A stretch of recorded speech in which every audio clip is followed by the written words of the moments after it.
Hello, I'm Robert, and you're welcome here in my busy little shop. On today's episode of What's on the Workbench, I'm organizing some orders that I have, and I've got a ladies clutch that I'm working on. It's made out of black leather. It should come out really nice. And then I'll just give you a quick pan of my shop so you can see I'm kind of somewhat settled here. A few things will shuffle around as I get used to my new shop for the winter. So I've got quite a bit of room here, and I've got nice light, and I don't have the distractions that I have in Colorado of other projects. So I should be able to get quite a bit accomplished. This is the pattern I came up with for the clutch. This makes the outside flap, and then there's a zippered pouch with a gusset. I've got to start by gluing these two layers together to make the outside flap.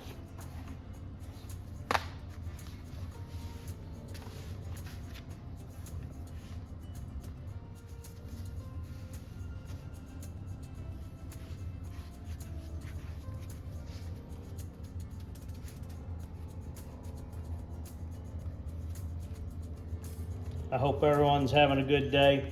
For those that are new subscribers, since I spent the winter here last year, we're near a small civilian airport, and so you hear planes on a regular basis overhead here.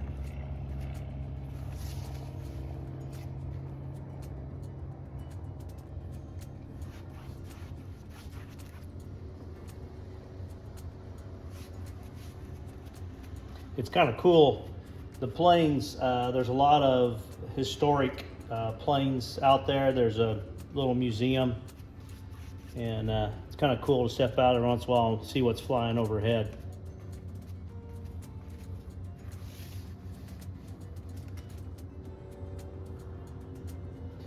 For those that don't know, I use the Weldwood contact adhesive here, and I usually put 2 coats on, allow it to tack up between each coat, and then once it's tacked up last time, I'll laminate them together.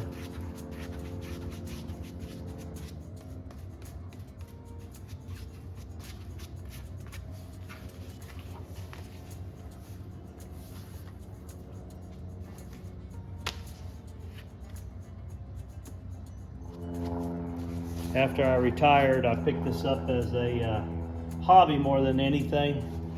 I call it a hobby business because I do sell a few things here and there.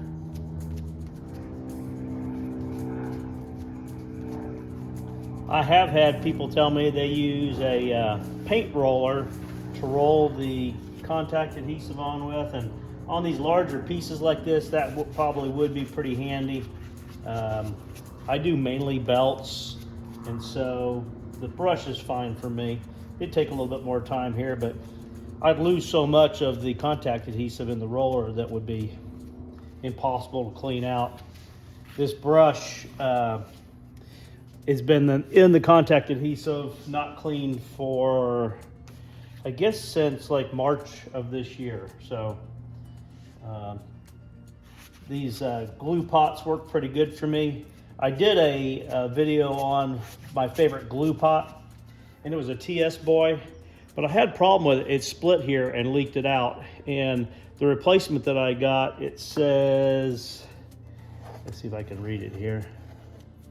It just says medium glue container. I bought it, or I received this one here from Springfield Leather. They replaced the one that had leaked on me. And I noticed it was a little bit different design. The other one was, I can't remember where that one was made. This one here is made in Italy. So I'm hoping that it's better than the other one. That other one, that could have been a pretty major disaster because it was just sitting on the countertop here. And I happened to catch it pretty soon after it started to leak. So I was able to control the mess. I've started keeping this in a little aluminum baking tray so that if it leaks again, I don't have the mess that I would have had.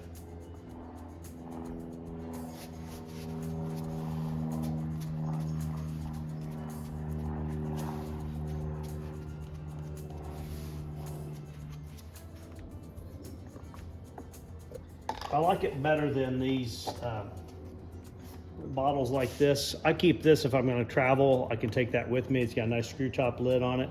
But you're always having to adjust this up and down, and then you get glue on here and it doesn't want to adjust up and down. And you can also store this one this way.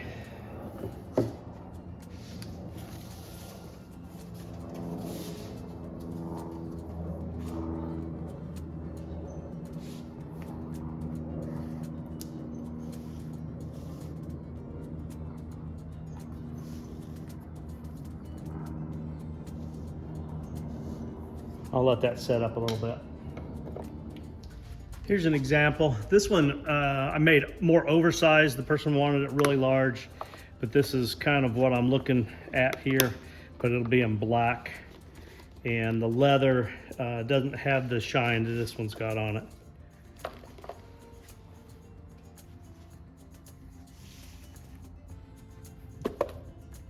Careful.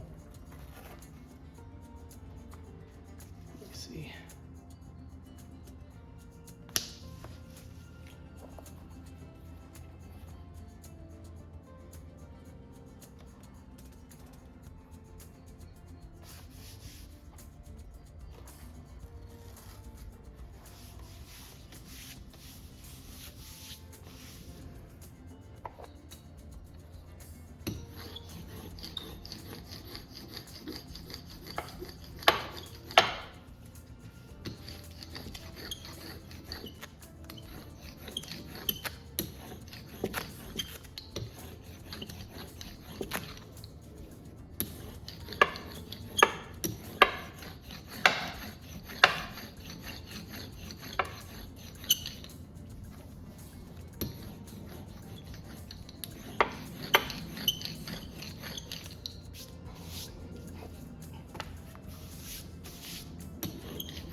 Always give it one last look for any imperfections.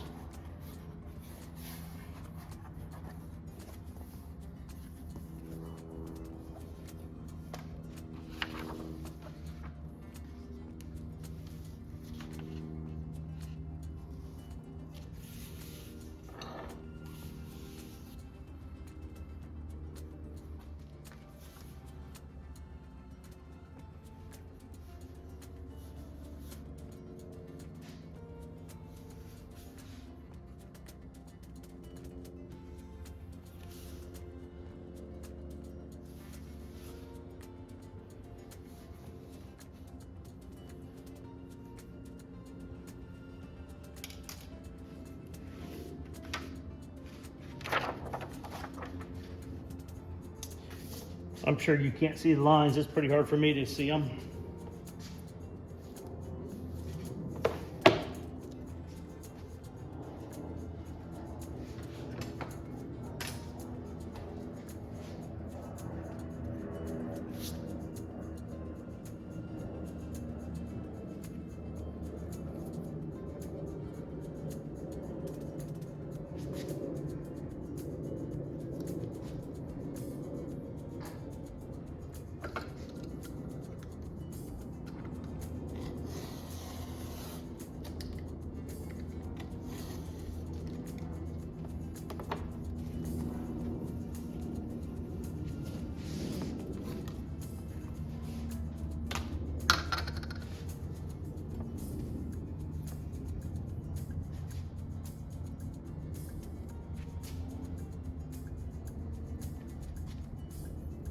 Hard to see the line. I should probably use a marker of some sort.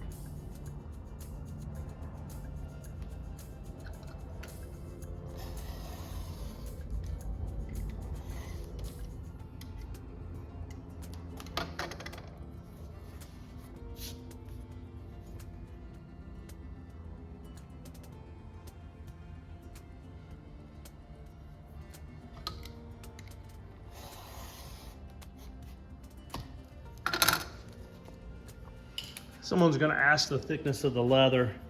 This is some chrome tan leather that I picked up, and together the 2 layers are about 6 ounces. So obviously that would be a 3 ounce then.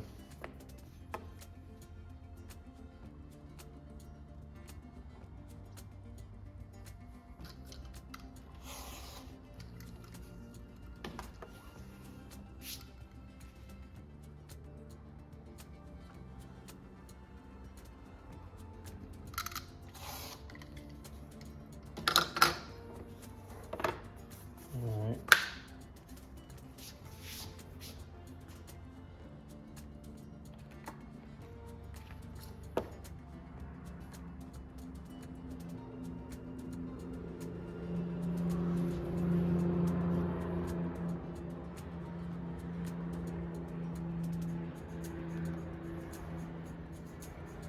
Little corner knife here from Weaver, 25 millimeter.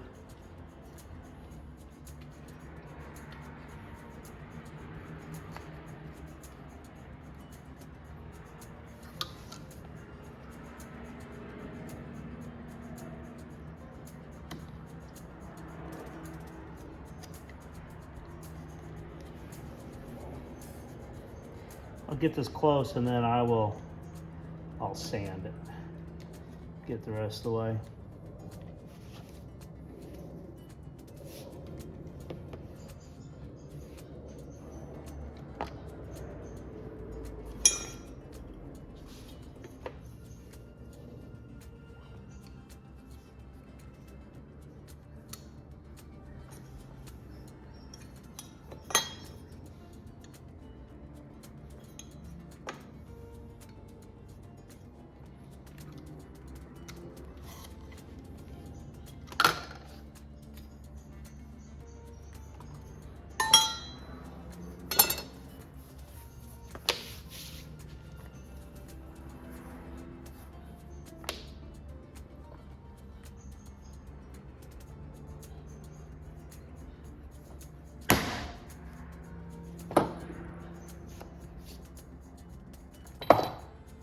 Okay, that's the flap. It will be sewn all the way around. Next, I need to make the pouch.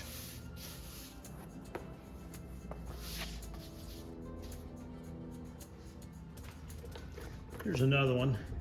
This is the one that the lady looked at when she ordered it in black.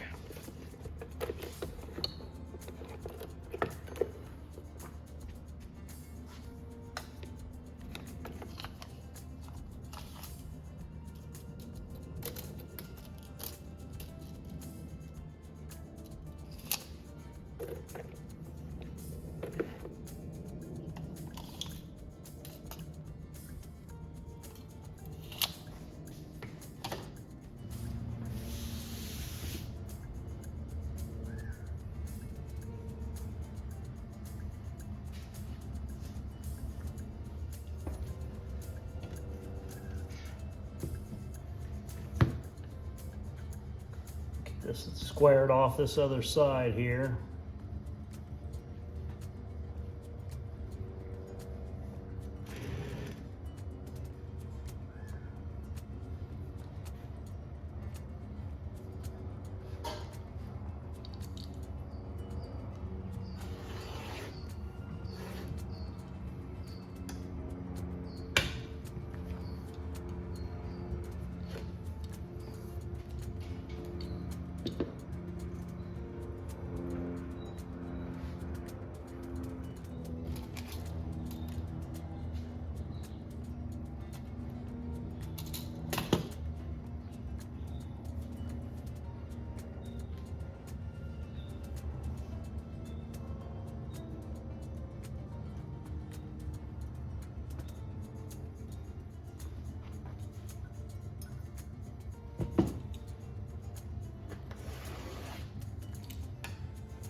Okay, this will be the inside pouch with a zipper up here.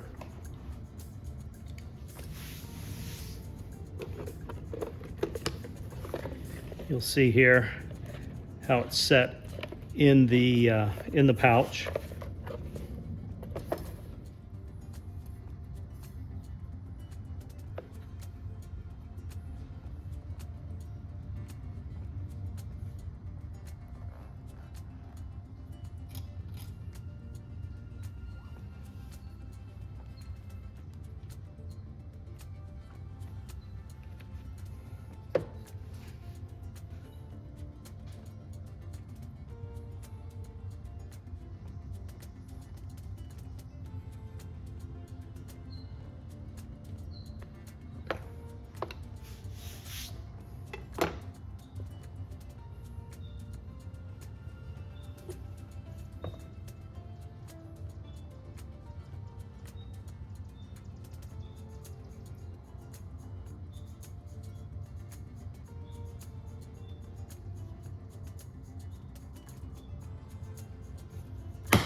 I'm cutting from both directions so that I don't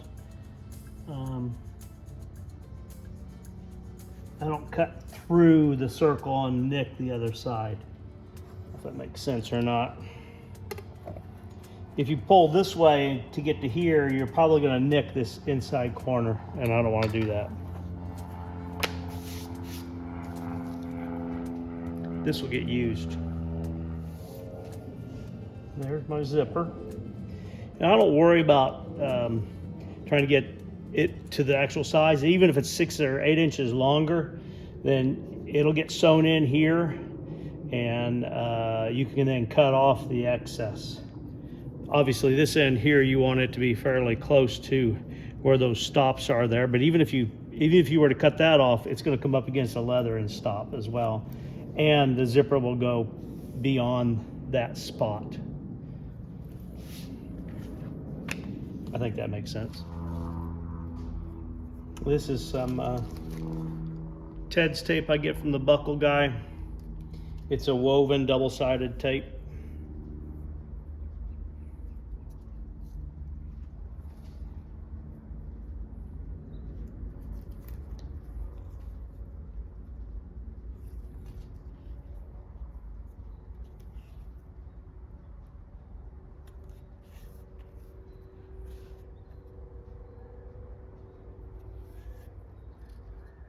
The only thing I don't like about this tape is it doesn't give up the part you peel off very easily.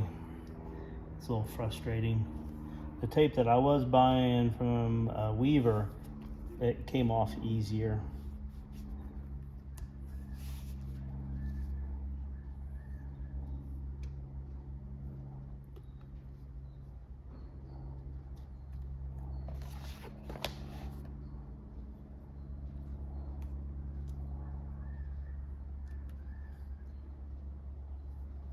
And this is just really to hold it until I get it sewn in place.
don't know if you see this or not. Here's a project coming up. I had a gentleman drop this knife off at my last show, and it's a beautiful knife.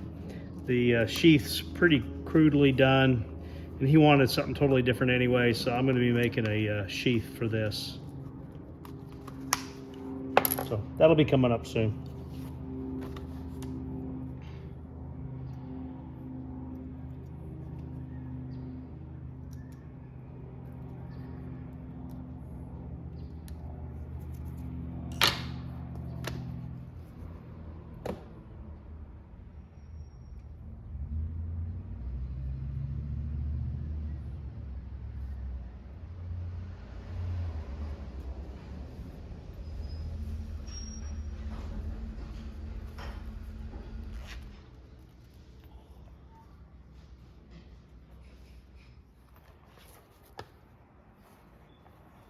That looks much better.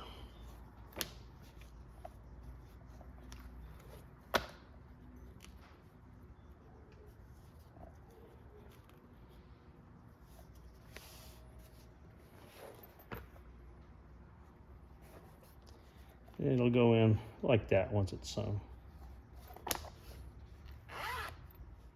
Well, that's it for today's video. I hope you've enjoyed following along while I work on a couple things in the shop here. I'm trying to get myself completely organized, and I hope you have a great day. Please like, share, and subscribe.